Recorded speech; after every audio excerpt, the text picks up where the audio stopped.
Et ça, c'est typique d'un travail au feu. Donc, quand vous allez filmer, il ne faut pas oublier de filmer ces formes bien arrondies, bien spécifiques. Ça, c'est typique d'un travail au feu. Et bien sûr, comme on travaille par abattage au feu, il faut pouvoir respirer.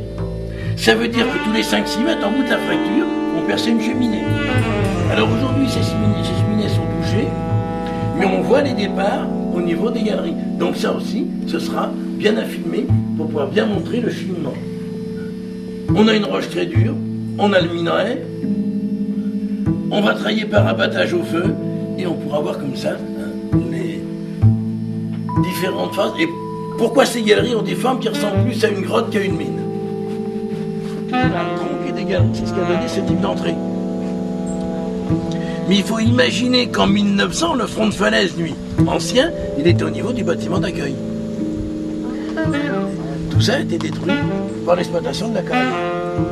Là, c'était des pierres,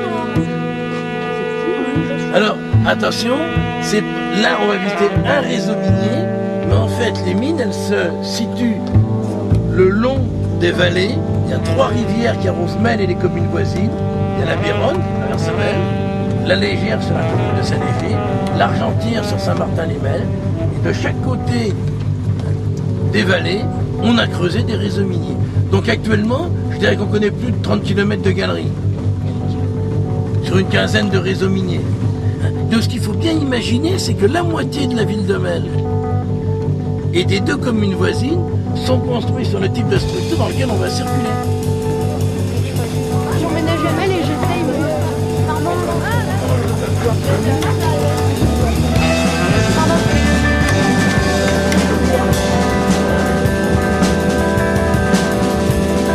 Donc pour le mineur, c'est intéressant puisque ça lui permet de voir les zones.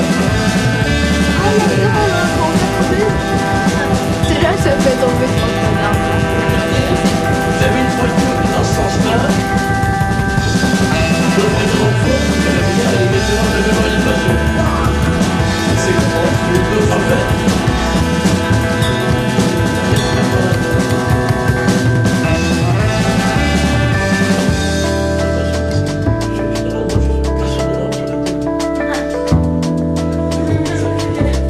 Ah bien ça. Vous êtes sur les mines de Melle en direct, filmé par... Maintenant, si on regarde le texte, tout le long, on a l'approche d'un plancher. Ça fait comme ça. Ça fait passer par les parties. Ça veut dire quoi? Ça veut dire que nous, on marche sur le toit de la galerie. Et vous avez ici la galerie, là, on va travailler. Et on a découvert, voilà ce que recherchait le mineur. Alors ça, c'est intéressant à filmer. Est-ce que vous voyez bien là? Ouais. Donc, on a du quartz.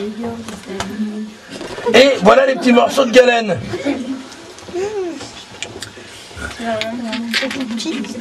Voilà dans ce que recherchait le mineur. Alors, pour vous donner une idée, avec 1 kilo de ce minerai, là, un bon métallurgiste, il va obtenir 1 gramme d'argent. C'est énorme.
Des fois, il faut passer vite, alors c'est des tirs au flanc.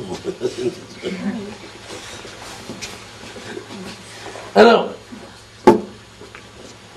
l'intérêt de Jean Charlemagne, c'est qu'il avait décidé que dans une livre d'argent, peu importe l'endroit dans son royaume et par la suite dans l'Empire où la monnaie était émise, on devait toujours obtenir 240 deniers à la livre. Alors ça c'est très important parce que la monnaie soit émise à Toulouse, à Bordeaux, à Mel, avec la chapelle, on a toujours 240 deniers à la livre, même poids, même titre, une monnaie unique en circulation. Alors maintenant, pour fabriquer une monnaie, il faut des outils. Une monnaie, ça a combien de faces? 2. Donc il faut 2 outils. Et il faut toujours ces outils-là aujourd'hui pour fabriquer l'euro. C'est pas bien facile.